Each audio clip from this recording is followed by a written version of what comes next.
it's a concern. Some of the viewers inquired about, is it permissible to invoke Allah against the wrongdoers, the oppressors, that may Allah destroy them, may Allah defeat them. Let's see if this is permissible or not. I found a hadith which is collected by Imam Muslim. It's narrated by Aisha, may Allah be pleased with her. She said that the Prophet ﷺ said in this hadith, Allahumma man waliya min amri ummati shay'an farafaq bihim farfuq bih. ومن ولي من أمر أمتي شيئا فشق عليهم فاشقق عليه. The hadith is a sound hadith collected by Imam Muslim, as I said. In this hadith, the Prophet ﷺ makes an invocation, a dua, a prayer. He said, "O Allah, whoever acquires some sort of control over my ummah or a group of my ummah." So if any person happens to be in charge, have some kind of control over my ummah, and then he treats them with kindness and gentleness, O Allah, be kind to him. فَرَفَقَ بِهِمْ فَارْفُقْ بِهِ. Be kind to him in this life, and be kind to him during the reckoning on the Day of Judgment. On the other hand, وَمَنْ وَلِيَ مِنْ أَمْرِ أُمَّتِي شَيْئًا فَشَقَّ عَلَيْهِمْ فَاشْقُقْ عَلَيْهِ. As for him who acquires some sort of control over my ummah or a group of my ummah, so if he's a governor, if he's a prince, if he's a leader, if he's a high-ranking officer, and he treats them with hardship, then, O Allah, be hard on him and treat him with hardship and difficulty likewise. Al-jaza'u min jins al-amal.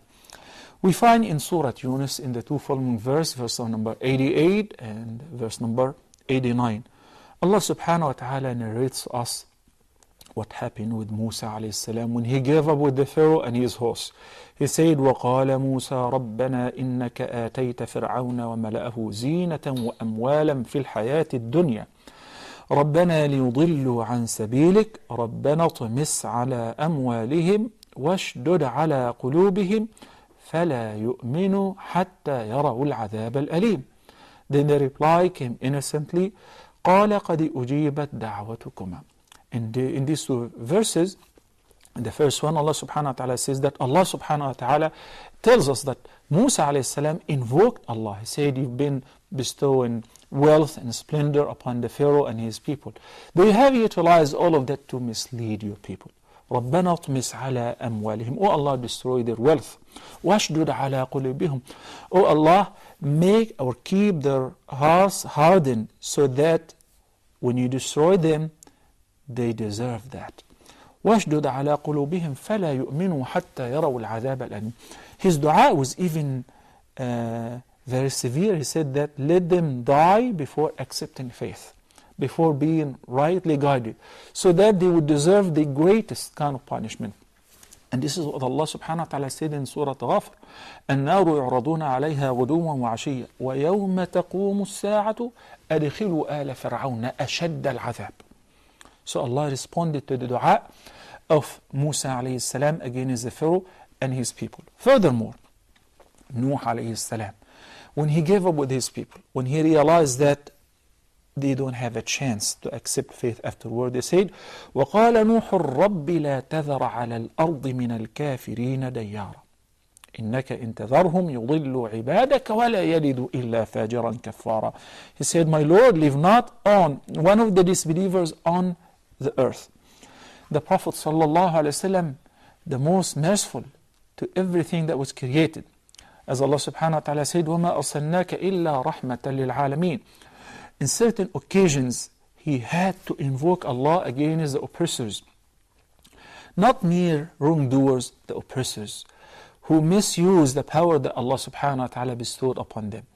When the Meccans gathered the confederates and allies against the Muslims, and they marched down to Al-Madinah, the Prophet ﷺ made this very interesting dua. He said, Allahumma munazzil al-kitab, sari'a al-hisab, ihzim al-ahzab, Allahumma hzimhum wa zalzilhum. O Allah, the one who sent down the book, the Quran.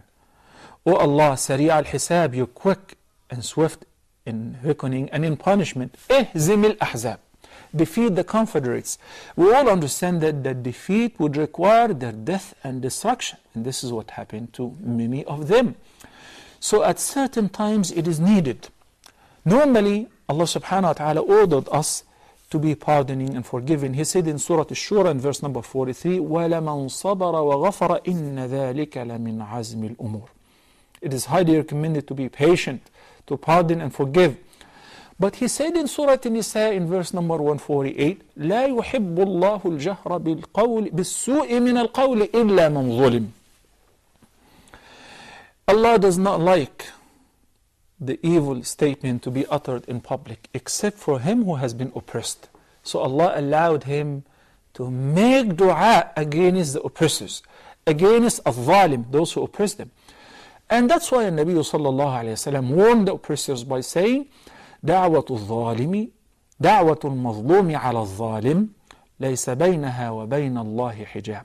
Whenever an oppressed one, even if that oppressed one is a non-Muslim, and even if his oppressor was a Muslim, to that extent, the oppressed one, once he or she raises their hands to ask Allah subhanahu wa ta'ala to take revenge from the oppressors, يرفعها الله فوق الغمام. Allah will raise this invocation to the heavens above the clouds. Then He will accept it. And He said, لَيْسَ بَيْنَهَا وَبَيْنَ اللَّهِ حِجَابٌ. No barriers between such invocation and Allah subhanahu wa ta'ala. This is a direct communication between the oppressed one and Allah subhanahu wa ta'ala. Then the reply will be instant. Allah subhanahu wa ta'ala will say, لَأَنصُرَنَّكَ أَوْ لَأَنصُرَنَّكَ وَلَوْ بَعْدَ حِينٍ. Certainly I will give you victory. I will destroy your oppressor. If not now, after a while. Because Allah subhanahu wa ta'ala has His own system based on the divine wisdom. He knows best. Maybe the oppressor one day will repent and will be the supporter of the oppressed one. But if the oppressor still insists on oppressing the weak and the oppressed ones, then in this case it is permissible. That's why when we say, Oh Allah, destroy the oppressors, it is permissible. When we have over 5,000 innocent civilians in Syria have been massacred with cold blood, innocent people, including minors, children, women, shuyukh, no mercy whatsoever, and these guys are armless and powerless, then it is definitely our right to ask Allah subhanahu wa ta'ala to ask Allah subhanahu wa ta'ala to defeat such oppressing rulers, him and his entire regime. This is 100% valid and legitimate. It has been reported that when Uqba ibn Abi Mu'ayt came once to the Prophet sallallahu alaihi wasallam, and he brought some intestine of a slaughtered animal and he threw it on the back of the Prophet sallallahu alaihi wasallam as he was prostrating himself in sujood around the Kaaba. After he finished, the Prophet sallallahu alaihi wasallam raised his hands and he made an out loud dua. The Meccans were having fun, mocking at the Prophet ﷺ that he's been humiliated and disgraced. This is what they thought.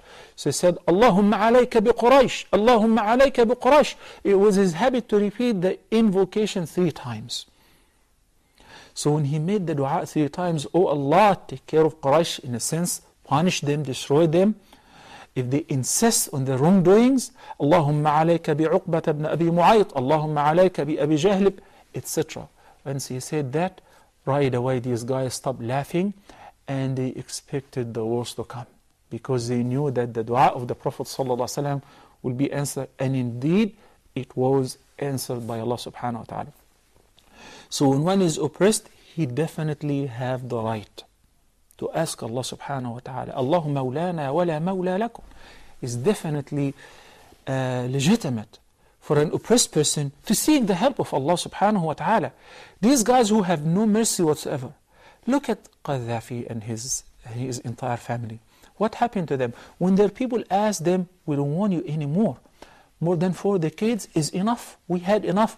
Libya was one of the richest countries, and it still have plenty of resources. What happened? Retarded in every level, behind other countries, whether in education, health-wise, and economic, whatever. Why?